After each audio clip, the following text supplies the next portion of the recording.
सभेत जाऊयात. जयंत पाटील बोलतायत. आपण म्हणताय तसे बरेच वेगळ्या मार्गाने पैसे घेतले जातात. 1 रुपया अधिक वर काही पैसे खर्च करावे लागतात. ही शेवटी सगळ्याच योजना फसवणुकीच्या आहेत. त्यामुळं काय बोलणार आता, बोलावं तेवढं कमीच आहे. एक खुर्ची आणि 12 भानगडी असं आंदोलन सत्ताधाऱ्यांनी पायऱ्यांवरती केलं, काय आपली प्रतिक्रिया आहे? एक खुर्ची आणि 12 भानगडी असं तुमच्या बाबतीतलं त्यांनी मत केलेल्या आघाडीविषयी काय मत आहे आपलं? काही नाही. आता काय आहे की पराभव होणार आहे, लोक विरोधात गेलेली आहेत आणि त्यामुळं आमच्यात काही वाद लावायचा प्रयत्न करतात. आम्ही सगळे एकसंघ आहोत, सुजाण आहोत आणि ठामपणाने महाविकास आघाडी महाराष्ट्रातल्या जनतेसमोर जाणार आहे.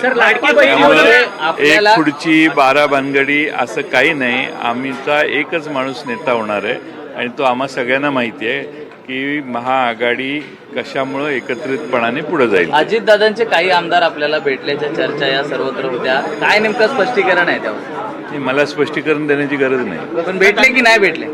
असे सगळे भेटत असतात ना सभागृहात, इथं सगळेच भेटत असतात. अनेक जण परतीच्या वाटेवर आहेत, या राज्याचं अनेक जण परतीच्या वाटेवर आहेत. आज कसं म्हणणार ते? बजेट मांडायचंय, सर्व आमदारांना निधी मिळायचा आहे, त्यांच्या मतदारसंघातली कामं सुरू व्हायची आहेत. ह्या सगळा वेळ झाल्यानंतर मग बरेच जण विचार करतील.